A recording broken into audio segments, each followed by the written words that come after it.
jamais uma notícia que diga que existem 12 milhões e 900 mil pessoas desempregadas no Brasil é a melhor notícia do mundo. Não pode ser, infelizmente, não.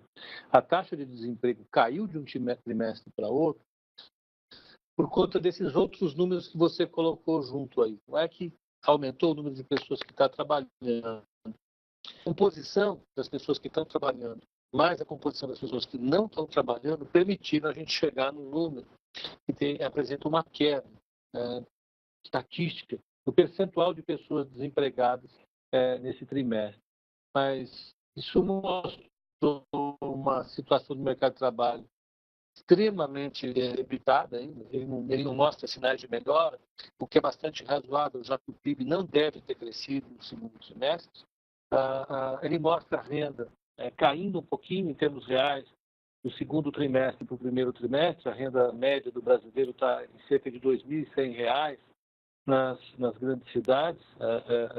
E o número de pessoas, como você colocou, que estão subutilizadas ou que desistiram de trabalhar também cresceu bastante em relação ao valor do ano passado, do primeiro trimestre desse ano. Portanto, eu acho que o mercado de trabalho, como era de se esperar, reagiu a um PIB bem fraco, né, no segundo trimestre. E qual que você acha que é a tendência daqui para frente, né?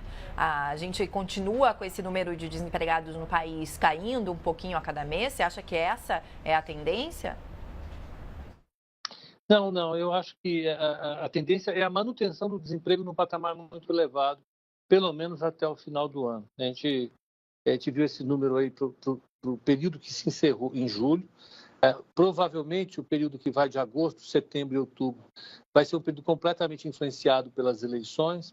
A economia está bem à espera de decisões nesse campo.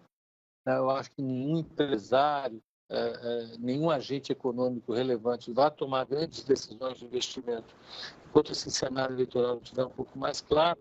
E no último trimestre do ano a gente tem o mercado de trabalho normalmente parado. Então, eu acho que se alguma coisa for acontecer com o mercado de trabalho no sentido de recuperação, é a partir do primeiro ou segundo trimestre do ano que vem.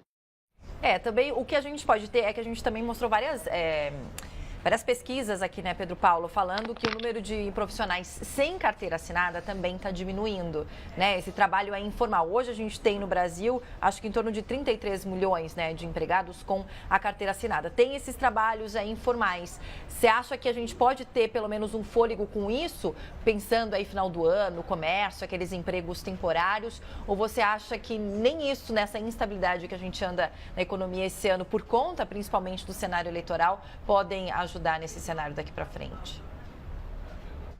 É difícil ser alguma coisa otimista, né? Veja, eu vi nesse número do primeiro trimestre a manutenção das condições do primeiro trimestre. Apesar da pequena variação positiva, eu só vejo a manutenção com esse número. Para o terceiro e para o quarto trimestre, eu vejo a manutenção também. Acho que a gente não vai ter um desandar da carruagem, aí não acho que ela vá cair, o volume de emprego vai comece a desempregar, não acho isso, mas, por outro lado, eu não acho que ninguém consiga mostrar um caminho de aumento das pessoas empregadas. Eu vou dizer por quê. As empresas, que são o setor privado, não devem ser vorazmente contratadores. O setor privado não vai ser vorazmente contratador no terceiro e no quarto trimestre por conta da eleição, como eu te falei. No setor público está amarrado. No processo eleitoral, você não cria vaga nenhuma até o ano que vem. Então, não vai ter uma melhora no mercado de trabalho, pelo menos até o final do ano. Bom, Pedro Paulo, então para encerrar essa nossa conversa, vamos ver, você falou que esse ano um cenário muito instável ainda com a economia, então deve continuar no mesmo patamar, estável pelo menos aí o número do desemprego no país, não deve subir muito, nem cair muito.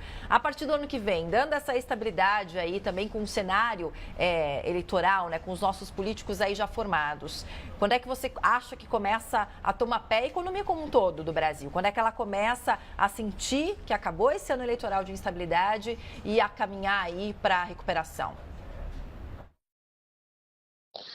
Eu acho que é a partir do final do primeiro trimestre, entre fevereiro e março, A gente já começa a ter uma melhorada e uma melhorada significativa a partir de abril. Então, finalzinho do primeiro trimestre do ano que vem e ao longo do segundo trimestre, a gente deve ver o mercado de trabalho já reagindo a alguns incentivos da economia. Eu acho que o principal incentivo pode ser a política monetária, que tudo indica vai ser mantida nesse nível que está aí, né, com taxas de juros baixas.